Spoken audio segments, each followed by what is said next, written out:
ठीक।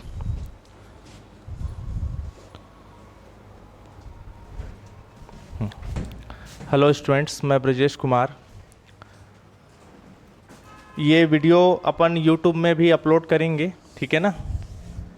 तो आप लोग थोड़ा ध्यान दीजिएगा।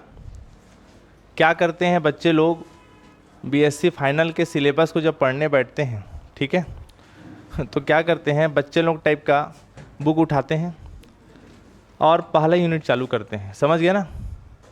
पहला यूनिट कोई भी पेपर का हो, चाहे फर्स्ट पेपर हो, सेकंड पेपर, थर्ड पेपर हो, पहले यूनिट को चालू कर लेते हैं और चालू करने के बाद छोड़ भी देते हैं। क्यों? क्योंकि पहला यूनिट से अगर आप पढ़ोगे ना तो आपको गारंटी है कुछ समझ में आने वाला है नहीं। समझ में आएगा लेकिन काफ़ी तकलीफ होगा। पिछले 10 साल के पढ़ाने का अनुभव के आधार पे आज मैं आपको, जल्दी बैठ जाइए ना, जल्दी बैठो, फटाफट रुक जाइए, थोड़ा जल्दी करेंगे बेटा आप लोग, एकदम फटाफट बैठ जाओ। यहाँ बैठो, क्या दिक्कत, जल्दी बैठो। तो पिछले 10 साल से बीएससी को मैं पढ़ा रहा हूँ। तो आप जो है बीएससी थर्ड ईयर में पहले ये समझिए कि तीनों बुक में से कौन से बुक को पहले पढ़ना चाहिए और कौन से यूनिट को भी उसमें पहले पढ़ना चाहिए, ठीक है। तो ये सब तो आप लोग को पता ही होगा, थोड़ा बहुत जानकारी पता है, नहीं पता होगा तो हल्का सा बता देते हैं कि फर्स्ट ईयर में आपका 3 बुक है। फर्स्ट बुक जो है उसका नाम क्या है बताइए? विश्लेषण। इंग्लिश में क्या बोलते हैं इसको? एनालिसिस, ठीक है ना। सेकंड पेपर जो है इसको क्या बोलते हैं? अमूर्त बीजगणित। ये अमूर्त नहीं, अमूर्ख बीजगणित है। ऐसा ही लगता है जब आप पढ़ोगे तो, ठीक है ना। Abstract algebra. और तीसरा पेपर ऑप्शनल होता है। जब आप एग्ज़ाम टाइम में अपना फॉर्म भरोगे, वो एमआर सीट में भरते हो ना, गोला गोला टिक लगाते हो, ईयर वाले बच्चे खास तौर से, तो वहाँ पर थर्ड पेपर आपको ऑप्शनल देता है। कई लोग कंप्यूटर वाला एक पेपर होता है ऑप्शनल, उसको चॉइस करते हैं, ठीक है ना। कई लोग कंप्यूटर हार्डवेयर जो रहता है ऑप्शनल, उसको चॉइस करते हैं। कई लोग डिस्क्रीट विविक्त जिसको बोलते हैं, विविक्त गणित, उसको चॉइस करते हैं। तो वो जो थर्ड पेपर होता है वो आपके ऊपर रहता है कि आप कौन सा चॉइस कर रहे हो। जैसे यूपीएससी में ऑप्शनल होता है ना, एक पेपर ऑप्शनल होता है ना, ठीक वैसे ही बीएससी थर्ड ईयर में एक पेपर आपको ऑप्शनल चूज करने के लिए बोलता है, ठीक। अब आपके ऊपर है क्या लेते हो। कॉलेज वाले मेरी जानकारी में प्रेशराइज्ड नहीं कर सकते, प्रेशर नहीं डाल सकते कि अमुक चीज़ को ही आप ऑप्शनल लीजिए, ठीक है ना। अब कुछ नियम बदला होगा तो मैं नहीं बता सकता, बाकी मेरी जानकारी में जहाँ तक था, बच्चे के ऊपर स्वेच्छ मर्जी रहती है कि वो कौन सा पेपर को ऑप्शनल लेना चाह रहे हैं, ठीक है ना। जैसे मैं एक ऑप्शनल पेपर लिख देता हूँ जिसको सामान्यतः मैं पढ़ाता हूँ, उसका नाम है विविक्त गणित। क्या? विविक्त गणित। इंग्लिश में बोलते हैं इसको डिस्क्रीट, ठीक है ना। मैं नॉर्मली डिस्क्रीट लेने के लिए इसलिए प्रीफर करता हूँ बच्चों को। डिस्क्रीट लोगे तो जब आप एमएससी करने जाओगे ना, तो पहला सेमेस्टर या दूसरा या तीसरा सेमेस्टर में एक पेपर पूरा डिस्क्रीट मिल जाता है जो बीएससी के फाइनल जैसा ही है। अगर आप बीएससी फाइनल में डिस्क्रीट पढ़े हो और आप एमएससी करने जाते हो तो आपको काफ़ी हेल्प हो जाएगा, क्योंकि आप बीएससी फाइनल में ऑलरेडी इस सब्जेक्ट को पढ़ चुके होते हो। समझ गया? अगर आप एमएससी करने के मूड में हो तो, और बाकी ऑप्शनल और भी बाकी सब्जेक्ट होता है, आप उसको भी ले सकते हो, ठीक है ना। तो मैं आपको फिर बता दे रहा हूँ, तीसरा जो पेपर है विविक्त, तीसरा जो पेपर है ऑप्शनल है। कॉलेज वाले मेरे जानकारी में जहाँ तक मुझे है, आपके ऊपर स्वेच्छ मर्जी रहता है। हालांकि वो बोलते ज़रूर है कि इसको क्योंकि टीचर नहीं होता है। मान लिया कि जिस कॉलेज में आप पढ़ रहे हो उस कॉलेज में इस सब्जेक्ट का टीचर नहीं है, तो वो फिर किसी और सब्जेक्ट के लिए बोलेंगे, प्रीफर करेंगे, ठीक है ना। बाकी अगर आप इसको पढ़ रहे हो, आपकी स्वेच्छ मर्जी है, आप चाहो तो इसको ले सकते हो या और कोई दूसरा ले सकते हो, ठीक है ना। बाकी और कुछ नियमावली चेंज हुआ होगा तो कॉलेज में संपर्क कर लेना, ठीक। तो 3 पेपर है, ठीक। तो ये जो थर्ड पेपर है विविक्त गणित, सबसे पहली बात तो ये सबसे आसान है। मुश्किल से मुश्किल 20 दिन, बहुत से बहुत खींच दिया तो महीना दिन में निपट जाते हैं पूरा पेपर, ठीक। स्कोरिंग सब्जेक्ट है, नंबर भी अच्छा खासा उड़ जाता है, क्योंकि हाँ सिंपल है। सबसे ज़्यादा दिक्कत महसूस होता है बच्चों को अमूर्त बीजगणित में, ये वाला पेपर में, एब्स्ट्रैक्ट अलजेब्रा। समझ गए ना? ये ऐसा गणित है जब आप समझ लो कि फर्स्ट ईयर सेकेंड ईयर में जो आप मैथ्स पढ़ रहे थे ना, कौन से ईयर में? क्या चीज़ करो बेटा आप? क्या चीज़ ढूंढो? रख दो ना, कुछ इंपॉर्टेंट चीज़ बता रहा हूँ, रख दो उसको। तो फर्स्ट ईयर सेकेंड ईयर में जब आप मैथ्स पढ़ रहे थे ना, वो समझ लो मोहल्ले का क्रिकेट मैच था, और ये जो स्टेडियम का क्रिकेट मैच है। समझ गए ना? बोलते हैं ना हर मोहल्ले में तो कुत्ता भी शेर होता है, वैसी है। जब इसको पढ़ोगे ना तब आपको एहसास होगा कि एक्चुअली में जो हायर मैथमेटिक्स का जो होता है ना, समझ गए ना, वो क्या होता है। तो आप जब अमूर्त बीजगणित पढ़ने बैठोगे ना, आपको मिनिमम 70 से 100 थ्योरम पढ़ना ही पड़ेगा, सिर्फ थ्योरम। आपको इस पेपर में क्वेश्चन तो दिखाई नहीं देगा, बहुत गिने चुने क्वेश्चन आपको मिलेगा, पूरा थ्योरम थ्योरम थ्योरम सब माना माना माना चलेगा। ये हार्ड तब लगता है ये पेपर अगर आप शुरू से इसका बेसिक को नहीं समझ पाओगे तो। समझ गए? और अगर इसका बेसिक समझ आ गया तो मैं आपको विश्वास दिलाता हूँ कि फर्स्ट ईयर सेकेंड ईयर में जो जितना मैथ्स पढ़े उससे ज़्यादा मजा आएगा इस मैथ्स को पढ़ने में। एकदम कॉन्सेप्चुअल है। लेकिन गलती बच्चे लोग कहाँ करते हैं, एकदम सीधा बच्चा टाइप का, हम अमूर्त बीजगणित पढ़ने जा रहे हैं, अब हम पढ़ेंगे बेटा लोग कौन सा यूनिट? फर्स्ट। डूब जाओगे, डूब जाओगे, बर्बाद हो जाओगे, छोड़ दोगे पढ़ना। 10 साल का अनुभव बता रहा हूँ आपको। अब ठीक है बुक में यूनिट नंबर फर्स्ट से बनाया, क्योंकि सिलेबस वैसे बनाया गया है, लेकिन मैं बता रहा हूँ अगर आपको ढंग से इस पुस्तक को बेसिक समझना है, अच्छे से एकदम बोलते हैं ना बेसिक मजा आए टाइप का, तो आप कभी भी यूनिट नंबर फर्स्ट और सेकंड से चालू मत करना, आप पढ़ना यूनिट नंबर थर्ड से। ये जो टिप्स बता रहा हूँ एग्जाम टाइम फॉलो करना, इसको आप लोग ध्यान रखना इस बात को। ये एग्जाम टाइम छोड़ो, अभी पढ़ने बैठेंगे तो यूनिट नंबर कहाँ चालू करना? थर्ड को पढ़ना। कुछ बोले क्या? यूनिट नंबर थर्ड को, उसके बाद पढ़ना यूनिट नंबर 4 को। समझ गए? थर्ड को पढ़ने से पहले आप चाहो तो यूनिट नंबर 5 को पढ़ सकते हैं। इस साल के सिलेबस में आपका है ना बीटा गामा वाला, बीटा गामा बोल रहा हूँ, नॉर्म वाला, ठीक। यूनिट नंबर 5 को पढ़ सकते हो पहले। यूनिट नंबर 5 का यूनिट नंबर 3, 4 और 2 और 1 के साथ कोई नज़दीकी संबंध नहीं है, दूर का संबंध है। समझ गए ना? तो आपको जब ये पेपर पढ़ने बैठोगे अमूर्त बीजगणित, याद रखिएगा ये जो मैं सिस्टम बता रहा हूँ ये किताब का बता रहा हूँ, जो किताब पूरे छत्तीसगढ़ में चलता है। कौन सा? एज के पाठक, इस किताब के बारे में बता रहा हूँ मैं। हालांकि दूसरा राइटर किताब में भी सिलेबस वही है, क्योंकि आपका यूनिवर्सिटी, मतलब ये जो बता रहा हूँ ना, ये बिलासपुर विश्वविद्यालय, सरगुजा, रविशंकर विश्वविद्यालय, जितना यूनिवर्सिटी है ना छत्तीसगढ़ में, ओपन को छोड़ के, ओपन मतलब सुंदरलाल शर्मा और सीवी रमन को छोड़ के बता रहा हूँ, ठीक है ना। बिलासपुर विश्वविद्यालय, रायगढ़ विश्वविद्यालय, सरगुजा विश्वविद्यालय, बस्तर विश्वविद्यालय और रविशंकर विश्वविद्यालय, और एक तो नया और कौन सा है दुर्ग में, एक दुर्ग में है ना हेमचंद यूनिवर्सिटी, हाँ ठीक है ना। इन सब यूनिवर्सिटी के लिए बता रहा हूँ एच के पाठक किताब का सार। क्या मैं बोला? यूनिट नंबर पहले किसको पढ़ना?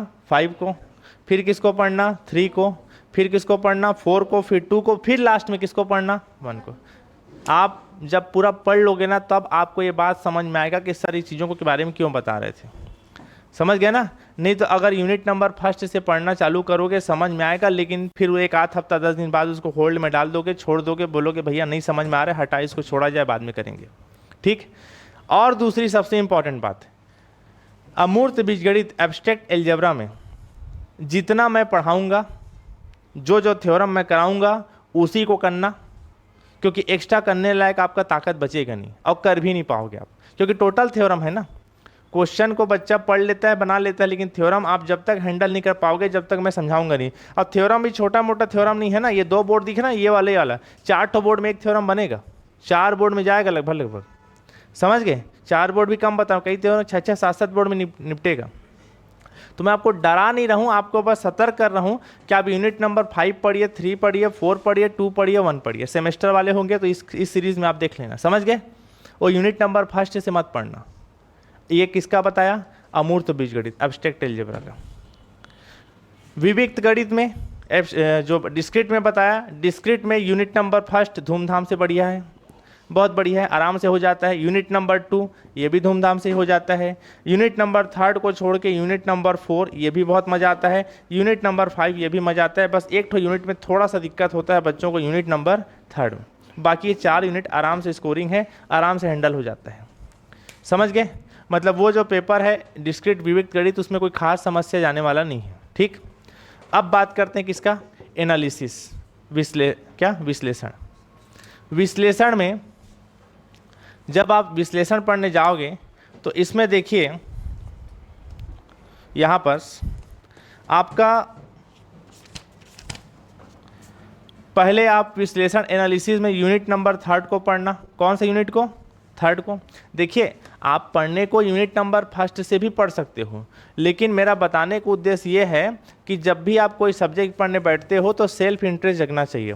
अगर आपका इंटरेस्ट नहीं जग पा रहा है, समझ गए ना, इच्छा नहीं होगा तो प्रैक्टिस नहीं करोगे तो सब्जेक्ट को पढ़ने कोई मतलब नहीं। थोड़ा सेल्फ इंटरेस्ट जगना चाहिए, मज़ा आना चाहिए बनाने के लिए। समझ गए? तो मैं कौन सा बोला पहले, यूनिट नंबर 3 को पहले पढ़ना। यूनिट नंबर 3 को पढ़ने के बाद 4, 5 को मत छूना।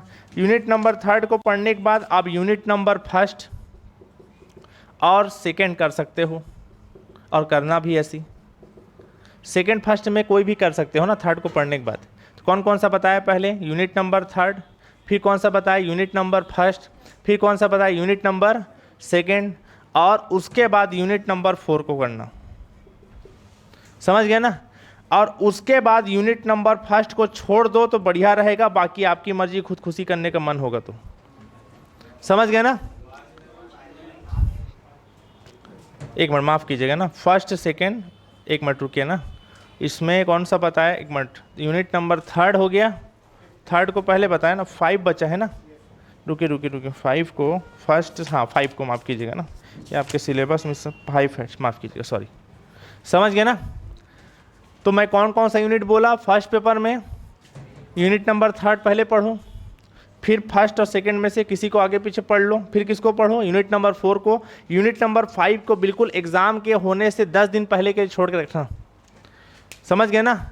इतना पेचीदा है, मैं तो समझाने को समझा दूंगा पर दिमाग में रहता नहीं है ज़्यादा कुछ। पूरा थ्योरी है ना, हर दूसरा तीसरा स्टेप में रटने जैसा लगता है कि मैं हर कुछ रट रहा हूँ, सब माना में चल रहे हैं। समझ गए? तो यूनिट नंबर 5 को एग्जाम के समय के लिए छोड़ रखना। एग्जाम के समय इंपॉर्टेंट क्वेश्चन बताऊंगा, 4-5 ठो 6 ठो, उसमें से 2 ठो फंस जाए रहेगा। समझ गए? तो आप देखिए अब आपको पढ़ना किस ढंग से है। पहले तो आपको मैं बताया, कोशिश करिएगा एग्ज़ाम टाइम जैसे रहता है 2 महीने 1 महीने बचा है, सबसे पहले किसको उठा लो, डिस्क्रीट।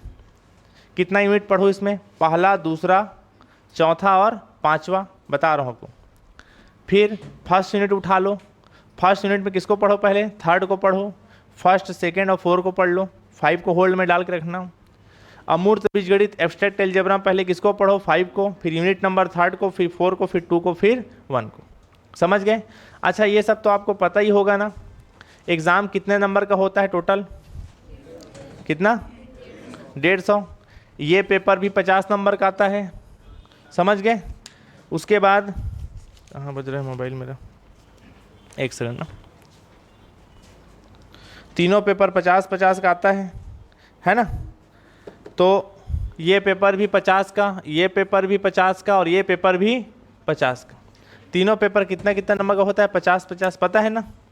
तीनों में अलग अलग पास नहीं होना है, तीनों मिला के कितना लाना होता है, 50, पता है ना? तीनों में अलग अलग पास नहीं होना है, तीनों कितना नंबर का होता है, 150, और तीनों मिला के आपको कितना नंबर लाना है, 50। अगर पहला पेपर में 0 नंबर पाए, 2nd पेपर में 0 नंबर पाए, और 3rd में कितना ला दिए, डायरेक्ट 50, तो तीनों मिला के कितना हो गया, 50, तो आप पास माने जाओगे। समझ गए? इंटरनल एग्ज़ाम ठीक है, मेन एग्जाम में जुड़ता है बोलते हैं, लेकिन अगर मेन एग्जाम में पास हुए तभी आप पास माने जाओगे, और मेन एग्जाम में फेल हुए तो पूरा फेल हो गए, भले आप इंटरनल एग्जाम में टॉप क्यों ना करे हो। ठीक है, ये सब पता है ना आप लोगों को? ठीक, तो अब आपको पता चल गया तीनों 50-50 नंबर का होता है पेपर। पहला पेपर में कितना यूनिट होता है, 5। 2nd पेपर में कितना यूनिट होता है, 5, और 3rd पेपर में कितना यूनिट है, 5। ठीक है ना? हर यूनिट कितने नंबर का आता है, 10 नंबर का। पहला पेपर में 5 यूनिट होता है और हर पेपर हर यूनिट कितना नंबर का आता है 10। तो हर यूनिट फिक्स रहता है, 10वीं 12वीं क्लास जैसे मिक्स नहीं रहता है 2 नंबर 4 नंबर 6 नंबर का, समझ गए ना। हर यूनिट से कितना नंबर का आना क्वेश्चन फिक्स होता है, हर यूनिट से 10 नंबर का क्वेश्चन फिक्स होता है। तो हर यूनिट से 10 नंबर का है, तो पहला पेपर 5 यूनिट का है, तो हर यूनिट का 10 नंबर हिसाब से कितना हो गया 50, ये भी 50 ये भी 50। तो इस बात को हमेशा ध्यान रखना, बीएससी फाइनल मैथ्स को पढ़ते समय वो चीज़ मत करना जो फर्स्ट ईयर सेकेंड ईयर में किए होगे कि भड़बड़ा के पूरा सिलेबस को ख़त्म कर दिए रफ्तार से, समझ गए ना, और खुद के अंदर 4 यूनिट बनाने लायक औकात नहीं है, समझ गए ना। 15 में 15 यहाँ मैं ख़त्म कर दूंगा रफ्तार से, जो भी चलेगा, ठीक है ना। और ऐसा नहीं होना चाहिए कि 15 यूनिट पढ़े हो, कॉपी किताब बनाए हो, समझ गए ना, सिस्टम से काला हरा नीला पेन से लिखे हो, ओम गणेशाय नमः ऊपर लिखे हो, समझ गए ना। और आपका 4 यूनिट 3 यूनिट भी ऐसा नहीं है जिसमें आपको कॉन्फिडेंस हो कि इसमें मैं 10 नंबर तो उठा ही लूँगा, समझ गए। इसलिए जो भी यूनिट को पढ़ो इतना दमदार तरीके से पढ़ो कि उसमें कॉन्फिडेंस होना चाहिए कि हाँ उसमें 10 नंबर का बन ही जाएगा।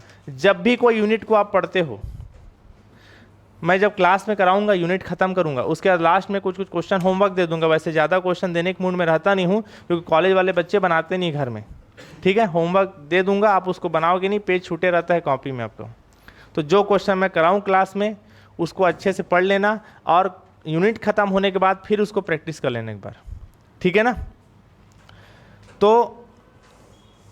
आप एग्ज़ाम टाइम या एग्ज़ाम से पहले कोशिश करना, देखो पढ़ना बहुत सारा सब्जेक्ट है भाई, फिजिक्स पढ़ना है, केमिस्ट्री पढ़ना है, मैथ्स पढ़ना है, हिंदी इंग्लिश भी बड़ा दिक्कत है। देखिए इंग्लिश को बड़ा लंबा लंबा थ्योरी मतलब उसका है ऐसे जैसा लिखने के लिए, तो सारा सब्जेक्ट पढ़ना है। तो याद रखना एक एक सब्जेक्ट को कम से कम पासिंग नंबर के लायक पढ़ लेना, समझ गए। पासिंग नंबर के लायक मतलब कम से कम 7 यूनिट को, कितना यूनिट को 7 यूनिट को ऐसे पढ़ना कि हर यूनिट में आपका कितना नंबर उठ जाए, 10 नंबर तो उठ ही जाना चाहिए। टोटल कितना नंबर हो गया 70 नंबर का बनाए, कट फिट के 50 तो ले ही आओगे, समझ गए। मैथ्स में नंबर नहीं कटता है राइटिंग के नाम से, नंबर कटता है हिंदी इंग्लिश जैसे लैंग्वेज पेपर में, फिजिक्स में जिसमें आप एकदम कचरा टाइप के लिख के आ गए हो। मैथ्स में राइटिंग कोई खेल नहीं है, अगर आप स्टेप सही लिखे हो, कंटेंट सही लिखे हो, बिल्कुल नंबर देगा, मैथ्स में नंबर नहीं कटता है, ठीक है ना। तो मैं आपको क्या बोल रहा हूँ कि एग्ज़ाम टाइम जब आप पढ़ने बैठोगे तो सबसे पहले सिंपल चैप्टर बता देता हूँ जो आपके लिए बहुत ईजी रहेगा, ठीक है ना।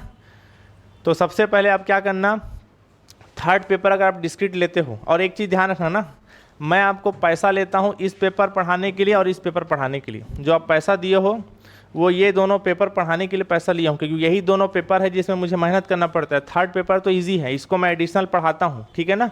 एक्स्ट्रा ऑप्शनल और लेने की कोशिश मत करना, बाकी ले लोगे तो पढ़ा दूंगा, बाकी कोशिश करना डिस्क्रीट ही लेना, क्योंकि अगर एक पेपर ऑप्शनल और लोगे तो मेरे लिए कितना बुक हो जाएगा पढ़ाने के लिए 4, ठीक है ना। तो कोशिश करना इसी को उठाना, क्योंकि ये सिंपल है, एमएससी में भी काम आएगा, इसलिए बोल रहा हूँ, ठीक है ना। तो आप एग्ज़ाम टाइम जब पढ़ने बैठोगे तो मैं आपको बता दे रहा हूँ कौन कौन सा यूनिट पढ़ना। देखो जो इजी है, जो फटाफट 2-2 दिन के 2 दिन 1 दिन में ख़त्म हो जाएगा। कौन कौन सा यूनिट बोलो, कौन सा पेपर का, डिस्क्रीट पेपर का विविध गणित का कौन सा यूनिट उठाना, यूनिट फर्स्ट सेकेंड थर्ड और 4 को पहले निपटाना। ये सिंपल है, बहुत आसानी से निपटा दोगे, 1-1 2-2 दिन में ख़त्म हो जाता है, समझ गए। उसके बाद सेकेंड पेपर में किसको पढ़ना, यूनिट 5 को, गिनते जाना ना, कौन कौन सा पेपर बोला ध्यान रखना ना। पहले किसको बोला, डिस्क्रीट का कितना यूनिट 4, 1 2 4 और 5, 3 को छोड़ देना, समझ गए। उसके बाद अमूर्त बीजगणित का कौन सा यूनिट पढ़ना, यूनिट नंबर 5 पढ़ना, बाकी छोड़ दिए रहना, बाकी भी है लेकिन समझ गए ना। पहले वो यूनिट को पढ़ो जो सिंपल है, जिसमें नंबर स्कोर आसानी से होता है। इसमें का 4 यूनिट, इसमें का 1 यूनिट, 5वां कितना हो गया, 5 यूनिट हो गया।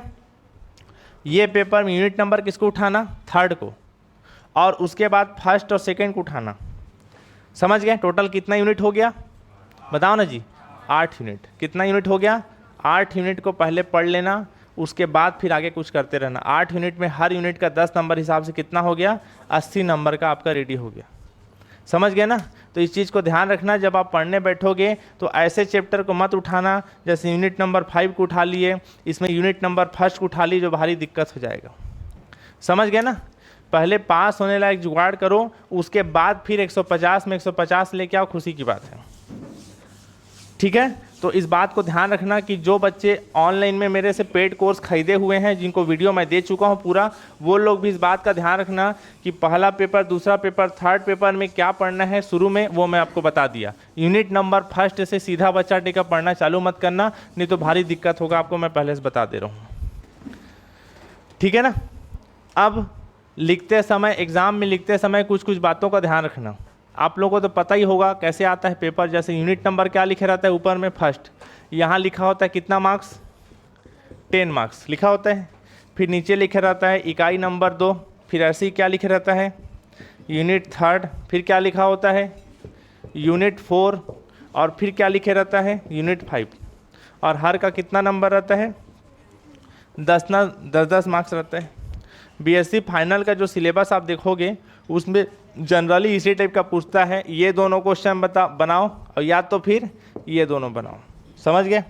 यहाँ भी ये दोनों बनाओ बोलेगा और या तो ये दोनों बनाओ बोलेगा, और लगभग इसी पैटर्न से आता है। ज़्यादा हो गया तो 3-3 ठो दे देगा।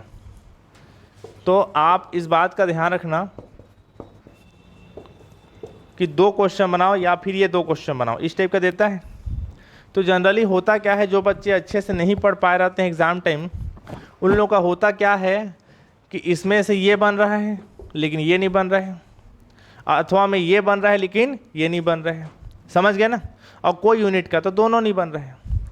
होता है ना भाई, सीधी सी बात है। नहीं पढ़े हो तो नहीं बन रहा है, सीधी सी बात है। या पढ़े हैं भी है तो टाइम पास टेक पढ़े हैं, ये वाला क्वेश्चन देख के कॉन्फिडेंस लग रहा है, हाँ इसको तो मैं देखा था, बनाने बैठे बीच लाइन में अटक गए, नहीं बन पा रहे पूरा। तो ऐसे कंडीशन में आजू बाजू नकल मारने से अच्छा या समाज सेवा करने से अच्छा है कि आप जो है जैसे एकदम लाइन से मत बनाया करो। पहले इसको बना लिया करो, फिर इसको छोड़ के इसमें कूद जाया करो। समझ गए। फिर इसको बनाओ, अब फिर यहाँ जाओ, फिर इसको बनाओ, फिर यहाँ बना लो, इसको बनाओ, फिर यहाँ बनाओ। समझ गए। फिर इसको बनाओ और फिर इसमें आ जाओ। समझ गए ना। चेक करने वाले को टोटल कंफ्यूज कर डालो। उसको समझ में नहीं आना चाहिए कि वो बच्चा, देखो जो पेपर चेक करते हैं ना, हालांकि वो बहुत समझदार रहते हैं, आपकी गलती को पकड़ डालेंगे, लेकिन फिर भी नकल मारने से अच्छा, पेपर खाली छोड़ के आने से अच्छा ये है कि इधर उधर बनाओ। मैं कई ऐसे स्टूडेंट को जानता हूँ जिन लोग मुझे पर्सनली आके बताए कि सर हम बनाए थे कितना नंबर का 30 और लाए कितना है 45, तो सब ऐसी करके आए थे। समझ गए ना। ऐसा करते हैं, नकल मारने से अच्छा है, खाली पेपर छोड़ के आने से अच्छा है कि जो बन रहा है उसको बनाइए। ठीक है ना।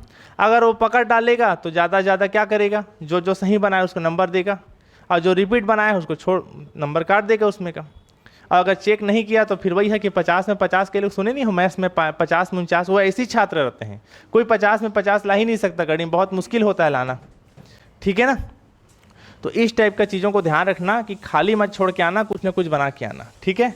तो अब मेरी बात आप लोगों को समझ में आए कि नहीं आए कि बीएससी फाइनल में क्या क्या पहले पढ़ना है, कोई कन्फ्यूज़न तो नहीं है ना। तो इस बात का ध्यान रखना, मैं इतने साल से पढ़ा रहा हूँ, उस आधार पे बताया आपको कि पहले क्या क्या पढ़ना है। ऐसा बिल्कुल मत सोचना कि यूनिट नंबर फर्स्ट को मैं पढ़े रहूँगा तभी मेरे को यूनिट नंबर 2 समझ में आएगा, ऐसा कुछ नहीं है। यूनिट नंबर फर्स्ट का यूनिट नंबर सेकेंड से कोई खास कनेक्शन नहीं रहता है। समझ गए ना। वो टीचर के ऊपर डिपेंड करता है कि आपको किस ढंग से पढ़ा रहे हैं। समझ गए। जैसे मान लिया मैं सेकेंड पेपर में बताया कौन सा यूनिट को पढ़ाऊंगा, पहले यूनिट नंबर 5 को, तो आपको बिल्कुल ये एहसास नहीं होगा कि आप यूनिट नंबर 5 को पढ़ रहे हो। आपको लगेगा कि मैं यूनिट नंबर फर्स्ट शुरू से ही चालू किया हूँ, ऐसा महसूस होगा। समझ गए ना। वो टीचर के ऊपर डिपेंड करता है कि आपको बेसिक चीज़ों को कितना अच्छे से वो बता रहे हैं। ठीक है। तो समझ में आ गया, कोई कन्फ्यूज़न तो नहीं है और कोई सवाल। और हाँ, परीक्षा बोध परीक्षा सार मत उठाना भी बता रहा हूँ। पढ़ो, मैं मना नहीं कर रहा हूँ। जैसे आप यूनिट नंबर कोई भी यूनिट को उठाए, जैसे यूनिट नंबर 5 को पढ़ाए सेकंड पेपर का, पूरा 5 यूनिट ख़त्म हो गया है। आप एक बार मेरा जो नोट्स है उसको पढ़ चुके हो। हाँ, इसके बाद आप परीक्षा बोध या परीक्षा सार या जो भी कुंजी गाइड इस्तेमाल करते हो उसको आप देख सकते हो। समझ गए। क्योंकि परीक्षा बोध परीक्षा सार में क्या है, पूरा क्वेश्चन मिक्स दिए रहते हैं, वहाँ कोई सिलेबस हिसाब से स्टेप बाय स्टेप जो नहीं रहता है। समझ गए ना।